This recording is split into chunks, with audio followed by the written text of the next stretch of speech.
सुबह से लाइट नहीं है, हम लोगों को बहुत मुश्किलात है। बिजली जब नहीं होती है हम लोगों को जनरेटर लगाना पड़ता है। जनरेटर कब तक चलाएं? परेशानी बहुत हो रही है, लाइट नहीं है, गैस नहीं है। लाइट की वजह से कारोबार खराब ही हो रहा है, जाहिर सी बात है। पूरा बहुत परेशान करा हुआ लाइट वालों ने। पूरे मुल्क की बत्ती गुल, बिजली का बड़ा ब्रेकडाउन। 14 घंटे गुजर गए, बिजली बहाल न हो सकी। कराची, लाहौर, इस्लामाबाद, पेशावर, कोयटा समेत छोटे बड़े शहर तारीकी में गुम। दावों और वादों के बावजूद बिजली न आई, निजाम जिंदगी थम गया। सुबह 7:34 पर बिजली ब्रेकडाउन हुआ। खराबी NTDC की गुद्दू से बलूचिस्तान जाने वाली लाइन में पैदा हुई। ब्रेकडाउन से पूरे मुल्क में बिजली की सप्लाई मुअत्तल। मुख्तलिफ शहरों के ग्रिड स्टेशन अचानक बंद हुए। जराये के मुताबिक ट्रांसमिशन लाइन और पावर प्लांट्स में राबता मुनक़ता हुआ। बिजली की फ्रीक्वेंसी कम हुई, एक के बाद एक प्लांट ट्रिप कर गया। फनी खराबी दूर करने की कोशिशें जारी। इस्लामाबाद, कराची, कोयटा समेत कई शहरों में बिजली जुज़वी तौर पर बहाल। मुकम्मल बिजली बहाली में अभी कई घंटे दरकार। गुद्दू, उच्च और सिब्बी में बिजली बहाल कर दी गई। बिजली की बंदिश पत्थर के दौर में ले गई, निजाम मफलूज होकर रह गया। ब्रेकडाउन के बाद बड़े शहरों में बदतरीन ट्रैफिक जाम। ट्रैफिक सिग्नल बंद होने से रवानी बुरी तरह मुतासर। ट्रैफिक पुलिस एहलकार तमाम दिन सड़कों पर हाथ से ट्रैफिक कंट्रोल करते रहे। मुख्तलिफ शहरों में पेट्रोल पंप्स भी बंद हो गए। अस्पतालों में सैकड़ों ऑपरेशन मुअत्तल हुए। मरीजों की जान खतरे में पड़ गई। अदालतों और सरकारी दफातर में भी काम मुतासिर हुआ। मोबाइल फोन सर्विस में भी खलल पड़ा। टेलीकॉम कंपनीज को दुश्वारी का सामना करना पड़ा। नेटवर्क वक्त तक बैकअप पर न चल सका। कराची समेत दीगर शहरों में मोबाइल और इंटरनेट सर्विस मुअत्तल रही। एयरपोर्ट्स का निज़ाम भी मुतासिर, मुसाफिरों को मुश्किलात का सामना रहा। कराची समेत मुख्तलिफ शहरों में पानी की भी शदीद किल्लत। कराची को 26 करोड़ गैलन पानी फराहम नहीं किया जा सका। तमाम पंपिंग स्टेशन कई घंटे बंद रहे। इंशाल्लाह आज रात तक पूरे मुल्क में बिजली का निज़ाम बहाल हो जाएगा। हमें कुछ रुकावटें आई हैं पिछले चंद घंटों में, लेकिन इंशाल्लाह हम अपने अज़म से और कोशिश से और महारत से उन रुकावटों पर काबू पाएंगे और पाकिस्तान के अवाम को बिजली बहाल करके देंगे। वज़ीर तवानाई ने बिजली बहाली के लिए रात 10 बजे तक की डेडलाइन दे दी। खुर्रम दस्तगीर ने बताया कि बिजली निज़ाम की बहाली की भरपूर कोशिशें जारी हैं। रात तक मुल्क भर में बिजली का निज़ाम बहाल हो जाएगा। बिजली की तरसील का निज़ाम महफूज है। उसके मकाम पर पावर प्लांट मुतबादल के तौर पर बिजली फ्राहम कर रहा है। इस्लामाबाद के मुख्तलिफ इलाकों में बिजली बहाल होना शुरू हो गई। सूबा सिंध के इस्लाम, जनूबी पंजाब, सेंट्रल पंजाब और लेस्को के ज़्यादातर इलाके मुतासर हैं कि इलेक्ट्रिक को मिलने वाली बिजली भी बंद हो गई। तहरीक इंसाफ का वज़ीर तवानाई से मुस्ताफ़ी होने का मुतालिबा। फवाद चौधरी कहते हैं पाकिस्तान अंधेरों में डूबा हुआ है। वज़ीर बिजली पाए खा रहे हैं, थोड़ी सी शर्म करें, इस्तीफ़ा दें।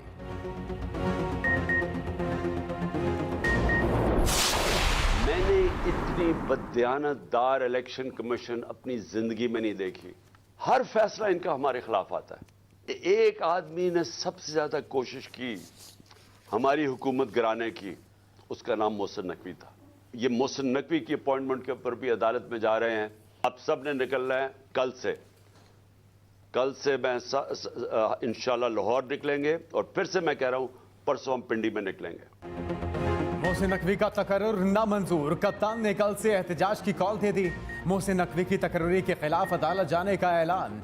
चेयरमैन PTI ने कहा यह चुन चुनकर PTI के मुखालिफ लोगों को पंजाब में मुकर्रर करेगा। मोहसिन नकवी के लगाए लोग इलेक्शन में धांधली करेंगे। मोहसिन नकवी के करवाए गए इलेक्शन से मुल्क में इंतशार होगा। शफाफ इलेक्शन ना हुए तो मुल्क हाथ से निकल सकता है। मोहसिन नकवी ने हमारी हुकूमत गिराने के लिए सबसे ज्यादा कोशिश की। इन्होंने चोरी तस्लीम करते हुए 35 लाख रुपए नाक को वापस किए। ये तहरीक इंसाफ का बदतरीन दुश्मन है। इनमें अखलाकी मयार है ना गैर जानिबदारी। मोहसिन नकवी को वही लोग लाए जिन्होंने मेरे नाम पर कांटा लगाया। सियासतदानों के नाम पर कांटा लगाने की मुल्क ने भारी कीमत अदा की। इलेक्शन की तारीख लेने के लिए भी अदालत जाएंगे।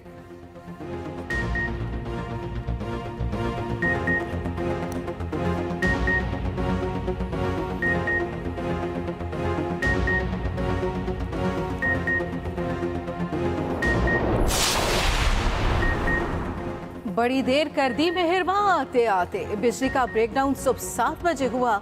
वजीर आजम ने शाम 4 बजे सख्त नोटिस दिया। आला सतह की तहकीकात का हुक्म दे दिया। कमेटी बना दी गई। वजीर आजम ने कहा बिजली का इतना बड़ा बहरान किस वजह से पैदा हुआ, आगाह किया जाए, जिम्मेदारों का तयन किया जाए। आवाम की मुश्किलात बर्दाश्त नहीं, बिजली फौरी बहाल करने का हुक्म दिया। नेपरा ने भी ब्रेक डाउन का नोटिस दिया। NDMA से रिपोर्ट मांगी। इससे पहले 2021 और 22 में भी बड़ा ब्रेक डाउन हो चुका। नेपरा वाकयात पर जुर्माना कर चुका। मुल्क में पावर ट्रांसमिशन की जिम्मेदार NTDC बगैर MD के काम कर रही है। NTDC के MD का ओहदा 6 जनवरी से खाली।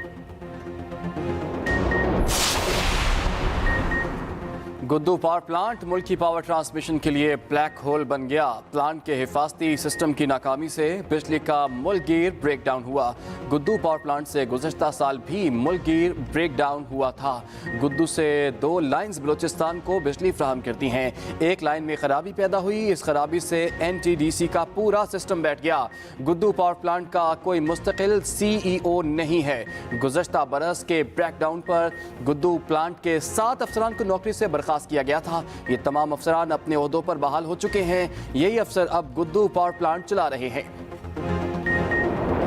बिजली के बदतरीन शटडाउन ने एक बार फिर साबित कर दिया है कि ये हुकूमत नालायक है, नाअहल है और इनके पास मुल्क चलाने की कोई सलाहियत नहीं।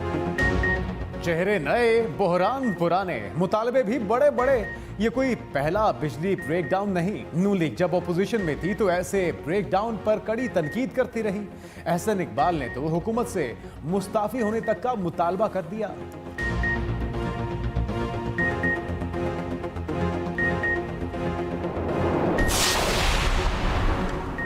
न मुकाबला जाली था, ना ही मावराए अदालत कातिल साबित हुआ।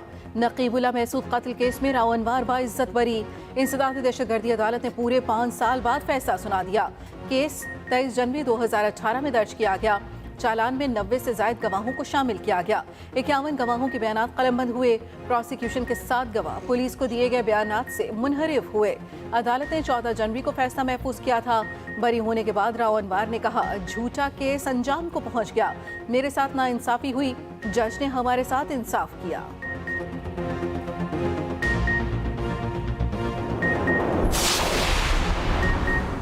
गुजरात की डिस्ट्रिक्ट जेल में कैदियों का हंगामा, तोड़फोड़, जेल में आग लगा दी। जेल फायरिंग से गूंज उठी। हंगामा राय में कई कैदी और पुलिस एहलकार जख्मी। पुलिस की भारी नफरी ने जेल को घेर लिया। आंसू गैस की शेलिंग, अंधेरे के बायस मुश्किलात का सामना करना पड़ा। जख्मियों में DSP सिटी भी शामिल।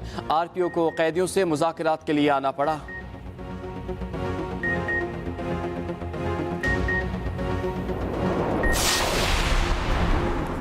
शराय सूद 27 साल की बुलंद तरीन सतह पर। स्टेट बैंक ने शराय सूद में 1% इजाफा कर दिया। 16 से बढ़ाकर 17% कर दी गई। Governor state bank Jameel Ahmed ने कहा कि मॉनेटरी पॉलिसी कमेटी ने शराय सूद 100 बेसिस पॉइंट्स बढ़ाने का फैसला किया। ज़खायर पर दबाव बढ़ रहा है। आलमी हालात की वजह से पाकिस्तान में भी बेयकीनी की सूरत हाल है। तरसीलात और एक्सपोर्ट पर असर आ रहा है। 1997 में शराय सूद 16.5% थी। ये हम दहशतगर्द हैं जो 45-46 अराकीन है कौमी असम्बली हैं। ये और ख़वातीन हैं, ये डर गए उस खौफ से जो खौफ का बुत इनके अंदर सवार है इमरान खान का। जनरल इलेक्शन होंगे और तहरीक इंसाफ इमरान खान की क़यादत में 2/3 अक्सरियत से जीत कर इंशाल्लाह दोबारा आएगी। इस्तीफों की वापसी तहरीक इंसाफ अरकान को ख्वार कर गई। एक के बाद एक जगह गए। 45 अरकान कौमी असम्बली का इस्तीफे वापस लेने का फैसला। अरकान कौमी असम्बली पहुंचे तो पार्लियामेंट का गेट बंद मिला। बताया गया शॉर्ट सर्किट के बायस पार्लियामेंट हाउस को 3 दिन के लिए बंद किया गया। अरकान ने एहतजाजन पार्लियामेंट हाउस के बाहर धरना दिया। नारेबाजी के बाद अरकान स्पीकर से मिलने पहुंचे। मुलाकात से रोक दिया गया।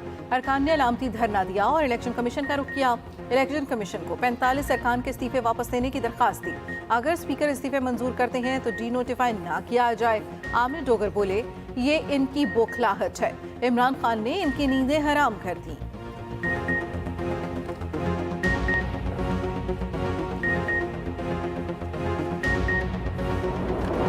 अब वो असेंबली में वापस आने के लिए मरे जा रहे हैं। एज वी स्पीक वो बाहर खड़े होके इस वक्त इलेक्शन कमीशन से, जिस इलेक्शन कमिश्नर को गालियां देते हैं, उससे इंसाफ मांग रहे हैं। ये इस्तीफों के लिए इतने बेताब हैं कि असेंबली नहीं, वो इलेक्शन कमीशन पहुंच गए हैं कि खुदा का वास्ता है हमारे इस्तीफे जो है मंजूर करवाएं। ख्वाजा आसिफ की तहरीक इंसाफ पर नॉन स्टॉप चढ़ाई। वज़ीर दिफा ने कहा कि PTI वाले अब इस्तीफों की वापसी के लिए तड़प रहे हैं। जिस इलेक्शन कमीशन को गालियां दी अब उसी से इंसाफ मांग रहे हैं। इलेक्शन कमीशन ने आईनी और कानूनी तरीके से निगरान वज़ीर आला की तकर्री की। निगरान वज़ीर आला पर PTI के एतराज़ात का कोई आईनी जवाज़ नहीं। इमरान खान के गलत फैसलों की कीमत उनके अरकान अदा कर रहे हैं। उनकी सियासत आहिस्ता आहिस्ता ख़त्म हो रही है। इमरान खान जिसकी तारीफ़ें करते हैं फिर उसी को गालियां देते हैं। इन्होंने हर मामले पर यू टर्न लिया।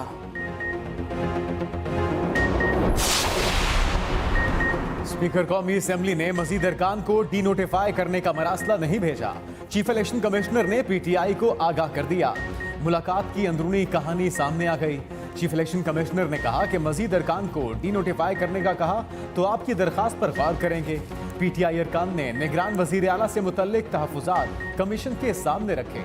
इलेक्शन कमीशन ने जवाब दिया कि किसी को परेशान होने की जरूरत नहीं। निगरान हुकूमतें कुछ भी गैर आईनी करेंगी तो हम एक्शन लेंगे।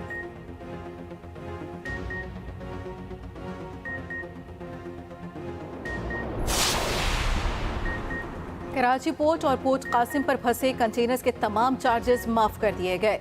वफाकी वजीर फैसल सब्जवारी का बड़ा ऐलान। कहा बंदरगाहों पर कंटेनर LCs ना खुलने की वजह से फंसे जितने भी कंटेनर्स फंसे हुए हैं उनको शिफ्ट कर रहे हैं। पाकिस्तान में कोई शिपिंग लाइन अपना बिजनेस बंद नहीं कर रही।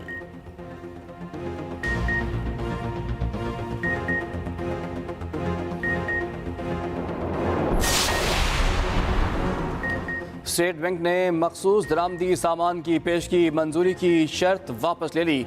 बैंकों को हिदायत जारी। कहा खुराक, दवा, तवानाई जैसी ज़रूरी अशिया की दरामद को तरजीह दें। 31 मार्च तक अशिया की दस्तावेजात को प्रोसेस करके जारी करें।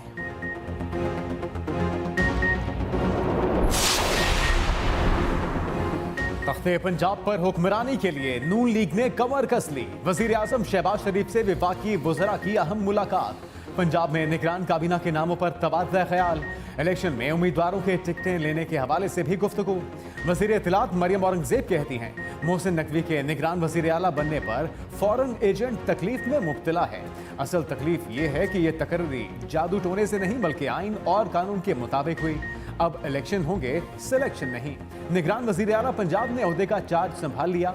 अपने दफ्तर आमद, अफसरों से मुलाकात, इजलास की सदारत भी की।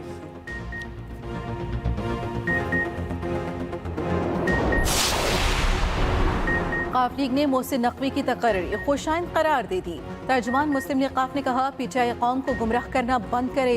PTI ने जो नाम दिए उनकी नामजदगी बदनीयती पर मुश्तमिल थी। नवीद चीमा और नासिर खोसा ने खुद वज़ीर आला बनने से मौजरत की। नसीर खान दोहरी शहरियत की बुनियाद पर मुस्तरद हुए। अहमद नवाज सुखेरा हाजिर सर्विस सरकारी मुलाजिम होने की वजह से नहीं लग सकते। मोहसिन नकवी की अहलियत पर वो सवाल उठा रहे हैं जिनका अपना इंतखाब उस्मान बुज़दार था।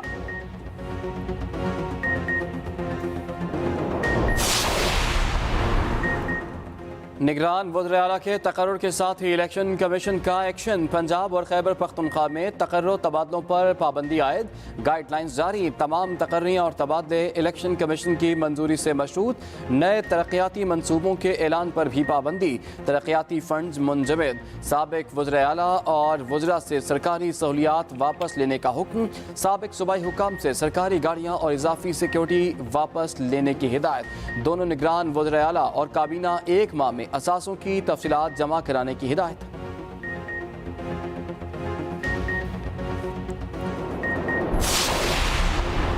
इमरान खान हमले पर वफाकी हुकूमत ने भी JIT बना दी। MI, ISI और IB के नुमाइंदे शामिल। वफाकी काबीना से मंजूरी के बाद वजारत दाखिला ने नोटिफिकेशन जारी कर दिया। IG रेलवे पुलिस सरदार अली खान JIT सरबराह मुकर्रर। JIT वजीराबाद में दर्ज मुकदमे की तफ्तीश करेगी। अपनी रिपोर्ट वजारत दाखिला को पेश करेगी। हमला केस का मुलजिम नवीद ATC में पेश। जुडिशल रिमांड में 14 दिन की तौसीक।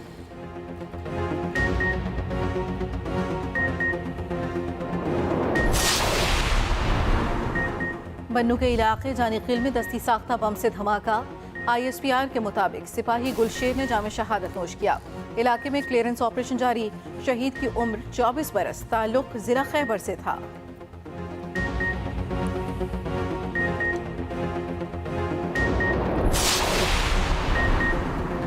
MKM का नई हल्का बंदी तक बल्दियाती इलेक्शन का अदम करार देने का मुतालिबा। मुतहदा रहनुमा मुस्तफ़ा कमाल कहते हैं सिंध के शहरी इलाकों के लोगों के साथ हक तलफी हो रही है। कराची की 70 यूसेज कम कर दी गई। हैदराबाद में नई हल्का बंदी के बाद शहरी इलाके से मेयर नहीं आ सकता। हमें पाकिस्तान चलाने की सजा दी जा रही है। अगर लावा फटा तो बलूचिस्तान जैसी सूरत हाल हो सकती है।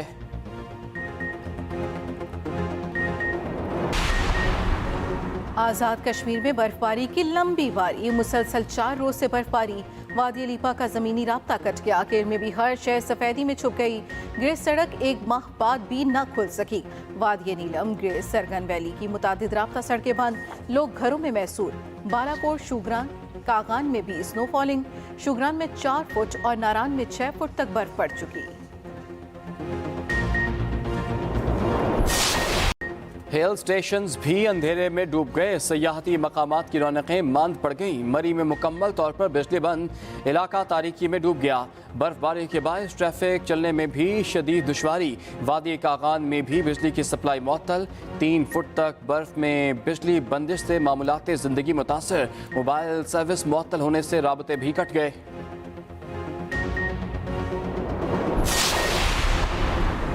बिजली के ब्रेकडाउन पर मीम्स का तूफान। सोशल मीडिया सार्फिन का तंजो मजा। किसी ने लिखा कि इतना अंधेरा क्यों है भाई, तो कोई कहता रहा पाकिस्तान रिस्टार्ट हो रहा है। एक सारिफ ने ट्वीट की कि पाकिस्तान पावर सेविंग मोड में चला गया।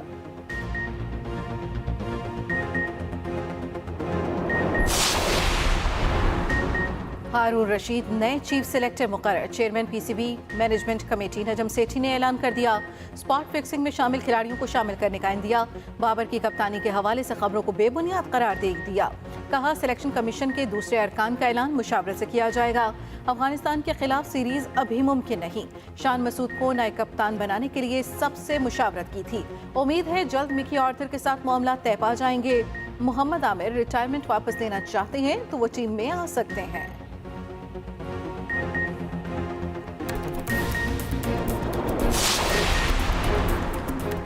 मोहम्मद रिजवान और हारिस रऊफ के लिए बड़ा एजाज। ICC ने 2022 की टीम ऑफ द ईयर का ऐलान कर दिया। मोहम्मद रिजवान और हारिस रऊफ जगह बनाने में कामयाब। चैंपियन इंग्लैंड के कप्तान जोस बटलर क़यादत करेंगे। कौमी cricketer Nida Dar ICC women team of the year का हिस्सा बन गई। और अवतार 2 का सहर कोई ना तोड़ सका। फिल्म बॉक्स ऑफिस पर सुपर डुपर हिट। अब तक $5.25 खरब रुपए कमा चुकी। बॉक्स ऑफिस की तारीख में 6 फिल्मों ने $2 अरब से जायद कमाई की। उनमें से 3 फिल्में जेम्स कैमरॉन ने बनाई।